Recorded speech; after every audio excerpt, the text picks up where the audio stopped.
नमस्ते।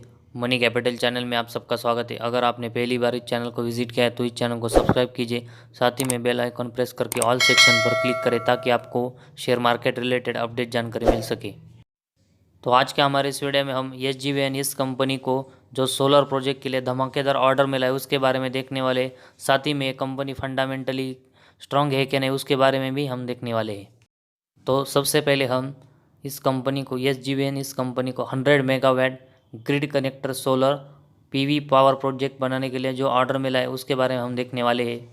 तो SGVN इस कंपनी को ये जो 100 मेगावाट सोलर प्रोजेक्ट बनाने के लिए ऑर्डर मिला है उसकी पूरी डिटेल पर हम चलते हैं। तो SGVN इस कंपनी को ये जो 100 megawatt grid connected solar PV power project बनाने के लिए जो ऑर्डर मिला है वो इसको Punjab state power corporation limited की तरफ से हमें मिलते हुए देखने को मिला है। तो ये ऑर्डर इस कंपनी को tariff based competitive biding process से हमें मिलते हुए देखने को मिला है। वही on build on and operate basis, मतलब गवर्नमेंट अपने कंस्ट्रक्शन के राइट प्राइवेट कंपनी को देती है। तो इस राइट से इस कंपनी को यह order reverse auction at a tariff 2.69 rupees में हमें मिलते हुए देखने को मिला है। तो SGVN इस कंपनी को इस ऑर्डर में जो सबसे बड़ी बात हमें देखने को मिली है, तो इस प्रोजेक्ट की जो अमाउंट है वो लगभग 545 करोड़ की हमें देखने को मिली है। तो इस कंपनी के लिए बहुत पॉजिटिव न्यूज़ है। तो इस प्रोजेक्ट से ये कंपनी लगभग 1 ईयर में 245.28 मेगा यूनिट एनर्जी जनरेट करने वाली है। वही अगर हम 25 ईयर्स में देखेंगे तो ये कंपनी लगभग 5643.52 मेगा यूनिट एनर्जी जनरेशन करने वाली है। तो ये पावर परचेस एग्रीमेंट इन दोनों, मतलब Punjab state power corporation limited और SJVN, इन दोनों कंपनियों ने लगभग 25 ईयर्स के लिए किया है। लॉन्ग टर्म 25 ईयर्स के लिए, साथ ही में अगर हम इस प्रोजेक्ट के अमाउंट पर नज़र डालेंगे तो लगभग इस कंपनी को यह ऑर्डर 545 करोड़ में हमें मिलते हुए देखने को मिला है। तो SGVN इस कंपनी के लिए हमें बहुत ही पॉजिटिव न्यूज़ देखने को मिल रही है। तो इस कंपनी को ये 545 करोड़ का ऑर्डर मिलने की वजह से हमें पॉजिटिव न्यूज़ इस कंपनी के लिए देखने को मिल रही है। लेकिन ये कंपनी इन्वेस्टमेंट करने के लिए उतनी ही फंडामेंटली स्ट्रांग है कि नहीं उसके ऊपर भी हम नज़र डालते हैं। तो उसके लिए हम इस कंपनी का जो प्रॉफिट लॉस स्टेटमेंट है वो देखते हैं। तो उसमें सबसे पहले अगर हम इस कंपनी का सेल्स मार्च 2013 से मार्च 2021 तक देखेंगे कि इसमें हमें ग्रोथ देखने को मिल रही है कि नहीं। पहले मार्च 13 में देखेंगे तो इस कंपनी का सेल्स 1600, 14 में 1800, 15 में 2800, 16 में 2400, 17 में 2500, 18 में 2200, 19 में 2600, 20 में 2700 और मार्च 21 में 2400 हमें देखने को मिल रहा है।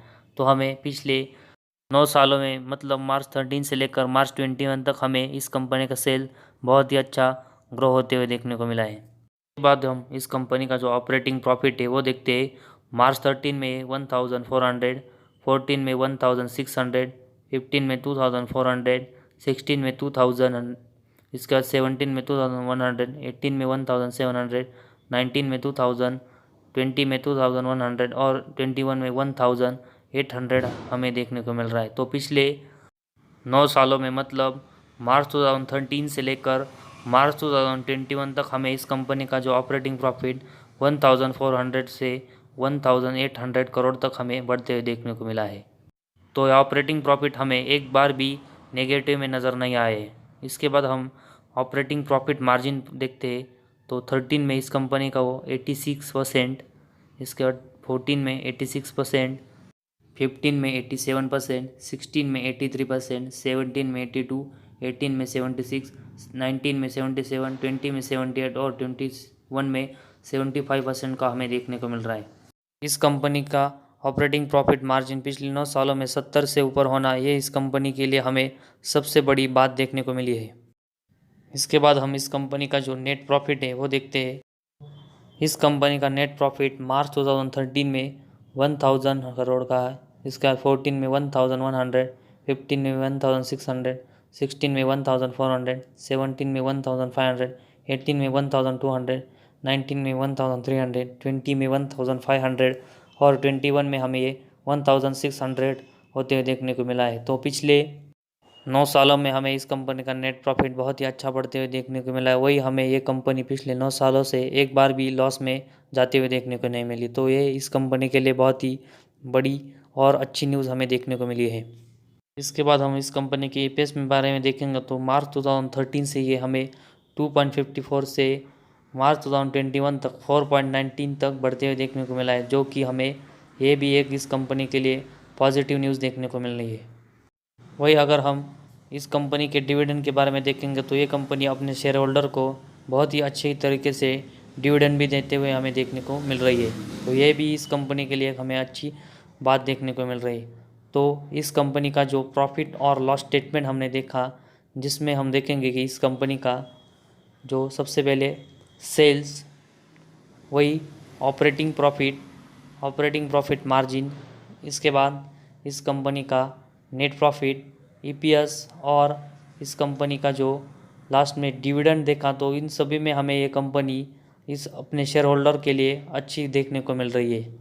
ये सब होने के बावजूद भी हमें इस कंपनी का शेयर बहुत ही अच्छे तरीके से रिटर्न क्यों नहीं देता, उसके लिए हम इस कंपनी का जो शेयर होल्डिंग पैटर्न है वो देखते हैं।